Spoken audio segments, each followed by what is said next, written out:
ఈ ప్రపంచంలో మనం ఒక్కటే, మన ఇండియా ఒక్కటే యుద్ధం చేసినట్టు మన ఇండియాలో ఉండే కొన్ని కుక్కలు ఫీల్ అవుతాయి.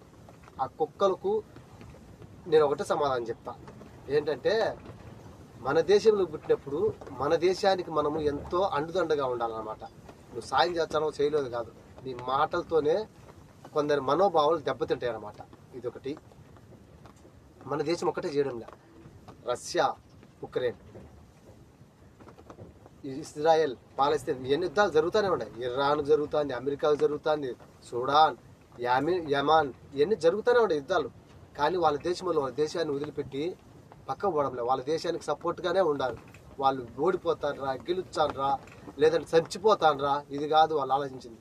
మా దేశానికి మేము సపోర్ట్గా, ఎన్ని సమస్యలు వచ్చినా మేము కష్టకాలంలో మేము దేశానికి అండగా ఉంటాము అనే రకంలో. వాళ్ళేం పోయి యుద్ధం చేయడంలే, వాళ్ళేం పోయి బాంబులు వేయడంలే. కాకపోతే అండ, ఏ తప్పు ఒప్పులు చేయకుండా. కానీ మన దేశంలో మాత్రం ఎందుకో మరి, మన దేశం ఒకరితో కొట్లాడుతా అంటే కుక్కలు ఉంటాయి చూడు, కుక్కలు, పీదిని కుక్కలు, వీధిలో పీది ఉంటాయి కదా కుక్కలు, ఆ కుక్కల టైప్లో మురుగుతూ ఉంటాయి అనమాట కొన్ని కుక్కలు. మరి ఈ ఛానల్స్ వాళ్ళకి కూడా సిగ్గుంటుందో లేకపోతే సిగ్గు లేదో నాకైతే అర్థం కాదు. ప్రజెంట్ నేను కరెక్ట్ ఉన్నదే మాట్లాడుతాడా. ఎవడెవరినో తీసుకొచ్చి డిబేట్లో కూర్చోబెట్టడము, ఎవరినో తీసుకొచ్చి డిబేట్లో కూర్చోబెట్టి భయభ్రాంతులు చేసేది ఎవరు? ఏ దేశమో చేయడం లేదు భయభ్రాంతులు. టీవీలోనే దేశ ప్రజలను భయభ్రాంతులు గురి చేస్తారు ఎవరు? టీవీ వాళ్ళే, ఇంకెవరు చేయడంలా. ఇప్పుడే వచ్చింది మిసైలు, సరక్కని దూకినాది, అటుపోయి ఇటుపోయి సొట్ట తిరిగి నా టీవీలోకి వచ్చి అటు దూరినాది అని చెప్తే అంటారు అనమాట. భయభ్రాంతులు చేసేది ఎవరు అంటే ఓన్లీ టీవీ ఛానల్, ఇంకెవరు చేయరు. అదే అక్కడ అన్ని టీవీ ఛానల్స్ కాదు, కొన్ని మాత్రమే ఉన్నాయి, కొన్ని పొరంబోకు ఛానల్ మాత్రం ఉంటాయి కదా. అవి దేశానికి ఏదన్నా అవసరపడే మాట మాట్లాడండి.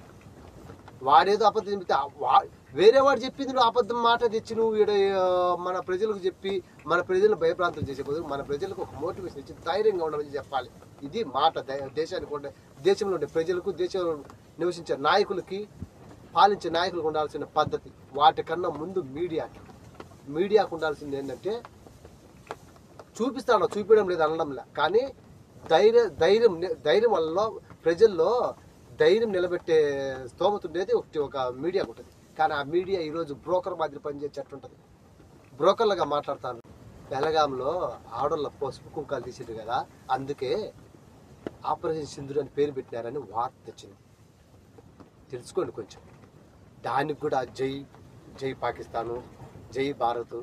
నీ దేశంలో నువ్వు ఉత్తర దేశానికి ఏంది నువ్వు పోయి వాని కాలు పట్టుకునేది? ఒకసారి ఆలోచించాలా. నిన్న స్ట్రైక్ చేసిండు, మాట తప్పకుండా కొడతామని చెప్పిండు, కొట్టిండు నాయకుడు. అది నాయకుడు లక్షణం, దేశాన్ని కాపాడే లక్షణం, అసలైన భారతీయుడి లక్షణం అది. పోరాడుతాండు.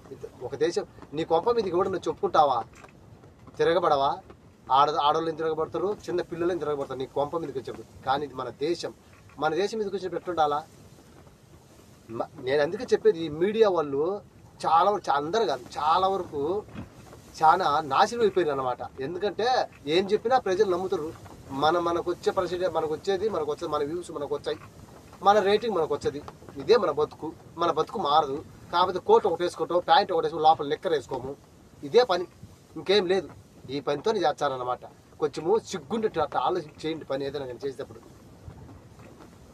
ఎంతమంది చనిపోయారా, ఎప్పటి నుంచి దాడులు జరుగుతాడు, ఎన్ని సంవత్సరాల నుంచి మనం పోరాడుతాడమా? ఏ రోజు ముందు మనం పోలేదే. ఏ రోజు ఒక దేశం మీదకి భారతదేశం ఎప్పుడు పోలే, ఏ రోజు. కానీ ఈ స్వతంత్ర భారతదేశంలో ఇంతవరకు భారతదేశంలోని సైనికులు కానీ ప్రభుత్వం కానీ ఒక దేశం మీదకి పోయి అటాక్ చేస్తాము, మేము దీన్ని కావాలని ఎప్పుడు కోరుకోలే. నాకున్నది నాకు చాలు, నేను దాన్ని నేను కాపాడుకుంటే చాలు అనే తత్వంలోనే, అనే మాటలోనే పోతా ఉంది. అవి చెప్పండి ప్రజలకు. వాడు వచ్చినాడు, నా లుంగిలోకి దూరినాడు, మా ఛానల్లోకి వచ్చి చక్కని చెక్కేసి రాకెట్ లొటకని కిందికి పోయినాడు, ఇవి కాదు మాట. దేశ ప్రజలకి ఒక ధైర్యం ఇచ్చేటట్టు మాట్లాడాలి.